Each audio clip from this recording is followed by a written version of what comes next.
Hello my dear student, I am Firdaus Khanam from chemistry department PCCP division residence Kota. और हम आज वापस से जनरल केमिस्ट्री का बहुत ही ज़्यादा इंपॉर्टेंट टॉपिक जो है स्टार्ट करने वाले हैं।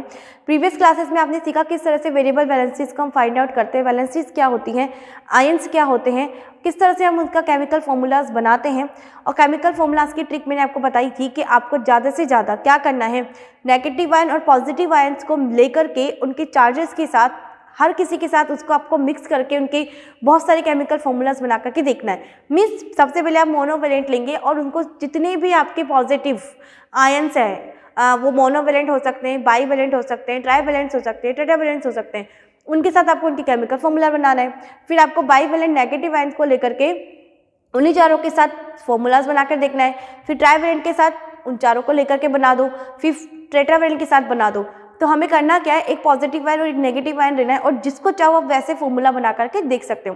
केमिकल फॉर्मूलाज हम क्यों बना रहे थे उसके मैंने आपको बहुत सारे सिग्निफिकेंस बताए थे कि अगर केमिकल फॉर्मूला नहीं होगा तो हम उसके नाम को नहीं पहचान सकते, कौन से एलिमेंट्स उसके अंदर प्रेजेंट है उसको हम नहीं बता सकते, उनके एटम्स कितने हैं, मॉलिक्यूल्स कितने हैं वो हमें पता नहीं लगेगा।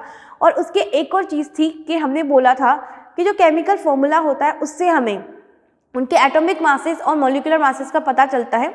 तो आज हम वही ग्राम एटॉमिक मास या मॉलिक्यूलर मास जो है वो निकालने वाले हैं कि किस तरह से ये ड्राइव्ड होते हैं और हम इनको कैसे पता लगाते हैं कि क्या मॉलिक्यूलर मास होगा और मास नंबर और मॉलिक्यूलर मास किस तरह से एक दूसरे से डिफ्रेंशिएट होते हैं। तो आज का जो हमारा टॉपिक है वो है एटॉमिक मास एंड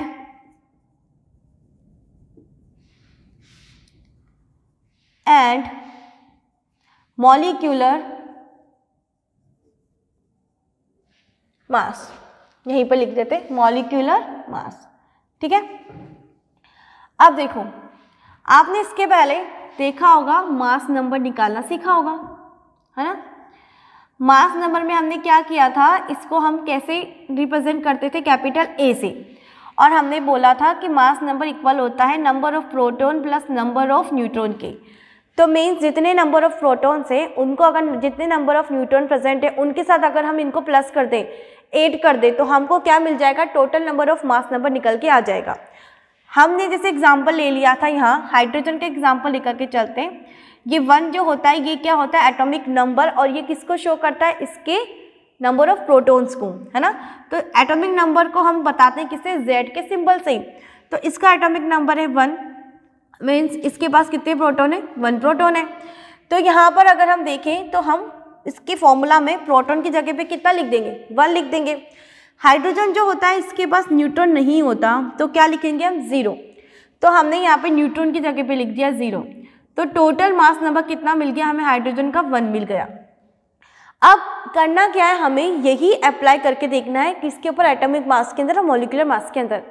मेजर सा डिफरेंस होता क्या है बच्चों कि केमिस्ट्री के अंदर जब हमने इनके एटॉमिक मासेस को निकाला तो हमें पता चला कि हाइड्रोजन का जो मास होता है वो सबसे छोटा होता है और हमें एक परफेक्ट कंपैरिजन चाहिए था कि कौन एलिमेंट कितना हैवी है, कितना लाइटर है ना। उनके अंदर होते हैं बहुत सारे नंबर ऑफ पार्टिकल, जैसे कि इलेक्ट्रॉन्स होते हैं, प्रोटॉन्स होते हैं, न्यूट्रॉन्स होते हैं। तो इन सब की परफेक्ट कैलकुलेशन के लिए हमने किस चीज़ को निकालना सीखा, एटॉमिक मास को और मॉलिक्यूलर मास को। तो एटॉमिक मास जनरली होता क्या है बच्चों, ये हम डेफिनेशन पहले इसकी लिखेंगे। Atomic mass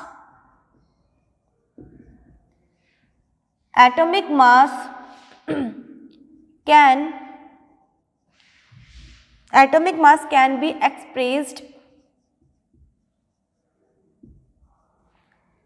is to how many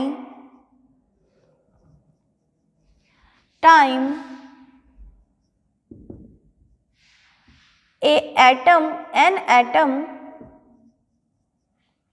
of an element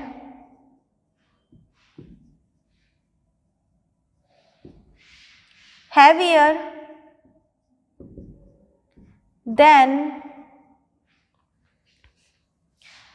carbon 12 atom. यहाँ हम एटम की बात करें तो एटम का कंपैरिजन हम एटम से ही करेंगे, इसलिए हमने यहाँ पर कौन सा एटम लिया है, कार्बन। कार्बन 12 एटम से के जो एटॉमिक मास है उससे कंपैरिजन करके हम देखेंगे कि कौन सा एलिमेंट कौन सा एटम कितना हैवियर है। जब हमको ये परफेक्ट कैलकुलेशन मिल जाएगी तो वो उस पर्टिकुलर एटम का क्या बन जाएगा, एटॉमिक मास बन जाएगा।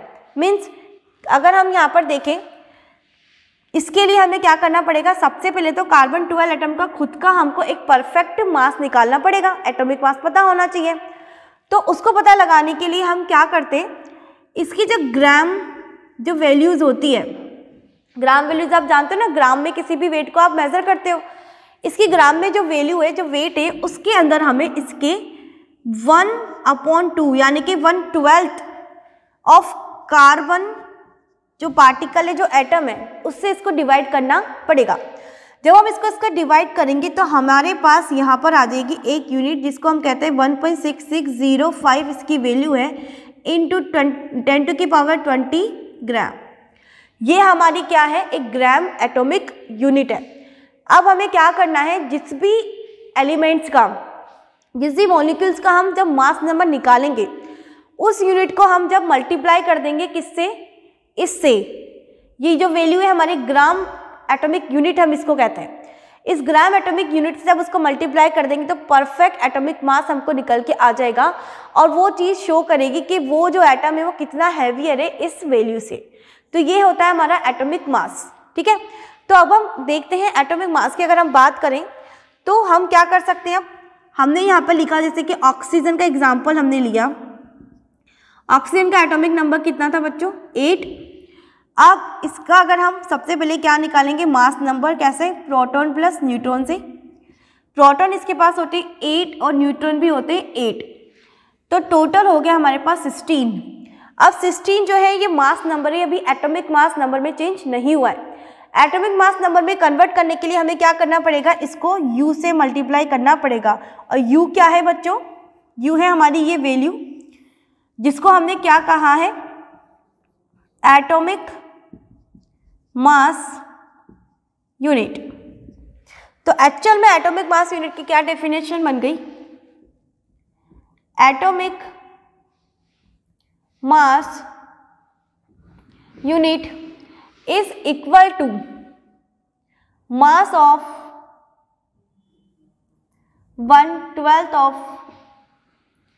carbon 12 atom. और ये किसके इक्वल होती है, 1.6605 इंटू 10⁻24 ग्राम के। ये हमारे पास बन गई एटॉमिक मास यूनिट। और इसको हम शॉर्ट में कैसे लिख सकते हैं, इसको हम शॉर्ट में लिखेंगे स्मॉल u की फॉर्म में। ठीक है, अब हमें क्या करना है, जिसका भी हम मास नंबर निकाल रहे हैं उसको मल्टीप्लाई कर देना है इस यूनिट से। और मल्टीप्लिकेशन करने की ज़रूरत हमें नहीं होती, हम क्या करेंगे, सीधा सिर्फ जो भी डिजिट हमारे पास आई है उसके बीच हम u लगा देंगे। इसके हमें पता चल जाएगा कि ये जो वैल्यू हमने लिखी है वो किस फॉर्म में लिखी है, एटॉमिक मास की फॉर्म में लिखी है। ठीक है, ये हमारे पास परफेक्ट कैलकुलेशन है इस एटम की। फर्दर एग्जाम्पल्स हम और देखें अगर ऑक्सीजन के अलावा, तो यहाँ पर मैं लेकर चलती हूँ आपके पास, हम ले लेते हैं मैग्नीशियम लेके चलते हैं। ठीक है, मैग्नीशियम का एटॉमिक जो नंबर है वो होता है 12। अब इसके अंदर एटॉमिक मास इसका मास नंबर निकालने के लिए प्रोटॉन और न्यूट्रॉन को हम प्लस करेंगे। 12 + 12 इक्वल टू हो गया हमारे पास 24। परफेक्ट इसको हम किससे मल्टीप्लाई कर देंगे, u से, यानी कि एटॉमिक मास यूनिट से। तो ये हमारे पास इसका एटॉमिक मास निकल करके आ गया। ठीक है, इसी तरह से हम यहाँ पे बात करते हैं अब हमारे मॉलिक्यूलर मास की। नाम से ही पता चल रहा है किसकी बात कर रहे हैं हम, पूरे मॉलिक्यूल्स की, है ना। तो मॉलिक्यूलर मास, अब मॉलिक्यूलर मास में क्या करना है बच्चों, हमें यहाँ पर सभी एटम, जितने भी एलिमेंट्स हैं, जो एटम्स हैं, उनका पर्टिकुलर मास नंबर निकाल करके, उनका एटॉमिक मास निकाल करके जब हम उनको प्लस कर देंगे, ऐड कर देंगे, तो टोटल मॉलिक्यूलर मास हमारे सामने यहाँ पर निकल करके आ जाएगा, है ना। फॉर द एग्जाम्पल अब हम इसकी डेफिनेशन में क्या लिख सकते हैं, जो चेंजेस हमने यहाँ पे, जो डेफिनेशन एक एटम के लिए दी है, वो डेफिनेशन किसके लिए बन जाएगी, एक मॉलिक्यूल के लिए, है ना। तो लिखते हैं हम atomic mass, molecular mass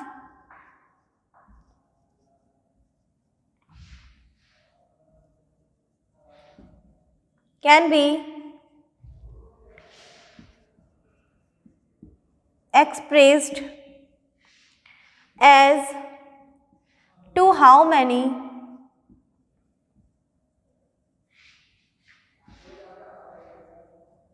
times a molecule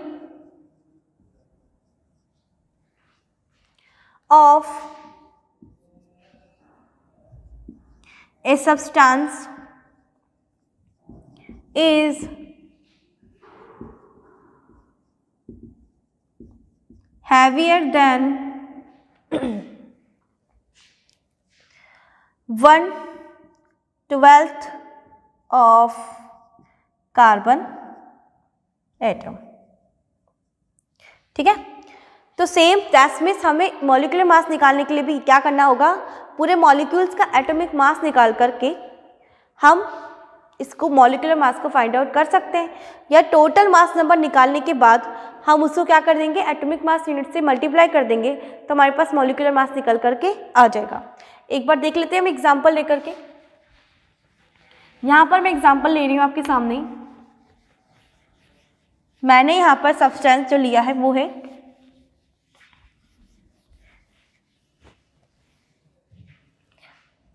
phosphoric acid H3PO4, right. अब यहाँ पे जितने भी एलिमेंट्स मुझे दिखाई दे रहे हैं, सॉरी एटम जो दिखाई दे रहे हैं, उन एटम्स का हमें सबसे पहले क्या निकालना पड़ेगा, एटॉमिक मास, है ना। और उन एटॉमिक मास को हम क्या कर देंगे, ऐड कर देंगे, या हम इनका मास नंबर निकालें और फिर एंड में जाकर के हमको यूनिट से मल्टीप्लाई कर दें तो मॉलिक्यूलर मास निकल करके आ जाएगा। हाइड्रोजन जो होता है, एक हाइड्रोजन के लेकर फाइंड आउट करें तो इसका जो एटॉमिक मास नंबर जो निकल के आया था वो कितना था, 1 था। एक हाइड्रोजन के लिए 1 है तो 3 के लिए कितना हो जाएगा बच्चों, 3।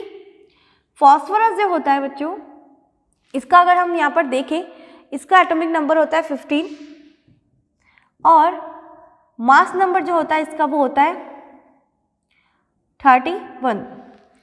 ऑक्सीजन की अगर हम यहाँ पे बात करें तो जो फॉस्फोरस बनी है इसलिए हमको किसी से मल्टीप्लाई करने की इसको ज़रूरत नहीं पड़ेगी। ऑक्सीजन जो है, मैं यहाँ पर इसको एटॉमिक मास के साथ लिख रही हूँ 8।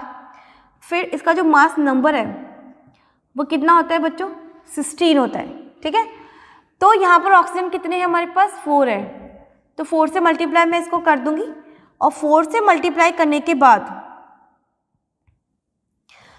ये हमारा हो जाएगा 6 4 जो हमारा 64। ठीक है, अब हमने ये 64 टोटल यहाँ पर एक साथ लिख दिया है। अब हम क्या कर सकते हैं, इसके फॉर्मूला के अंदर इसको वैल्यू को पुट कर देंगे। 3 + 31 + 64 इक्वल टू ये हमारा होगा बच्चों, इसको हम एक बार ठीक से प्लस करके देख लेते हैं। ये हमारे के 5 3 8 and 9 दैट मीन्स 98। अब ये हमारा अभी क्या है, मॉलिक्यूल का मास नंबर आया है। मॉलिक्यूलर मास निकालने के लिए हमें ये पता लगाना चाहिए पड़ेगा कि वो जो है कार्बन 12 के एक एटम से कितना ज़्यादा हेवियर है। तो वो पता लगाने के लिए हमें क्या दे दी गई थी, एक यूनिट। उस यूनिट से हमको क्या करना है, इसको मल्टीप्लाई करना है। मल्टीप्लाई करने पर जो हमारे पास डिजिट आएगी वही डिजिट ये बताएगी कि वो कितना हैवियर है या फिर कितना लाइटर है कार्बन से, और वो शो करेगा किस चीज़ को, मॉलिक्यूलर मास को। ठीक है, तो मैं क्या कर दूंगी, 98 लिखूंगी यहाँ पर U। ये हो गया मेरा परफेक्ट मॉलिक्यूलर मास, किसका, फॉस्फोरिक एसिड का।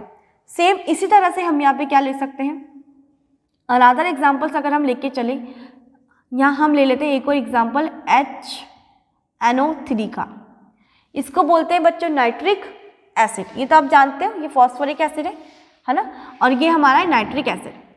अब नाइट्रिक एसिड अगर आप भूल जाएं तो मैं यहाँ पे इसका नाम लिख देती हूँ ताकि आप इसको भूलेंगे नहीं। नाइट्रिक एसिड, अब हाइड्रोजन यहाँ पे 1 है तो सीधा मैं इसका एटॉमिक मास नंबर कितना ले सकती हूँ, 1। नाइट्रोजन की अगर हम यहाँ पे बात करें तो नाइट्रोजन का मास नंबर जो होता है वो होता है 14। ऑक्सीजन 16, और कितने से मल्टीप्लाई करना पड़ेगा हमको, 3 से, क्योंकि कितने अमाउंट से, कितने एटम से हमारे पास यहाँ पे 3 एटम से, किसके, ऑक्सीजन के। तो ये हमारा हो गया 1 + 14 प्लस 48, 16 को जब हमने मल्टीप्लाई किया 3 से तो 6 3 जा 8, 18 एंड 1 48, ठीक है। तो ये हमारे पास 48 आ गया। और जो नाइट्रोजन है उसका होता है हमारे पास 7 + 7 दैट मीन्स 14, और हाइड्रोजन का था 1। इन सबको जब हम ऐड करेंगे बच्चों, ऐड करके देख लेते हैं क्या परफेक्ट डिजिट हमको मिल रही है। 8 4 12 13 5 एंड 6 दैट मीन्स 63U। ये क्या हो गया हमारे पास नाइट्रिक एसिड का मॉलिक्यूलर मास निकल करके आ गया, है ना। सेम इसी तरह से आप यहाँ पर नेक्स्ट एग्जाम्पल की तरफ अगर मूव करें, H2SO4, इसका भी आप easily atomic molecular mass find out कर सकते हो। हाइड्रोजन एक के लिए होता है, इसका मास नंबर 1, तो 2 के लिए कितना हो जाएगा 2। तो 2 प्लस सल्फर का होता है 32 प्लस 16 मल्टीप्लाई बाई 4 वो होगा इक्वल किसके 64 के। और जब हम इनको प्लस करेंगे तो कितना आंसर आ जाएगा हमारे पास, ये आ जाएगा हमारे पास 98U। तो ये थे बच्चों क्या मॉलिक्यूलर मासेस थे।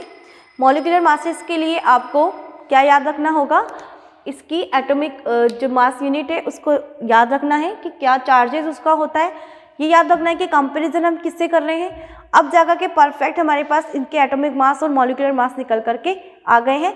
अब सबसे पहले क्या करना है, इसको निकालने के लिए जितने भी एलिमेंट्स आपको उस केमिकल फॉर्मूला के अंदर दिखाई दे रहे हैं उन सबका मास नंबर निकाल लें। मास नंबर निकाल करके उनको ऐड कर दें, जो टोटल आने वाला है उसको मल्टीप्लाई कर देना है किससे, हमारे एटॉमिक मास यूनिट से। तो हमको क्या मिल जाएगा, हमारा मॉलिक्यूलर मास निकल जाएगा, है ना। इस तरह से आज हमारा जो चैप्टर है उसका जो लास्ट टॉपिक है वो फिनिश हो चुका है। आशा करती हूँ कि आपको ये टॉपिक अच्छे से समझ आए होंगे। आप इसकी प्रैक्टिस कीजिए, घर पे इसको बार बार देखिए और समझिए। Till then thank you so much.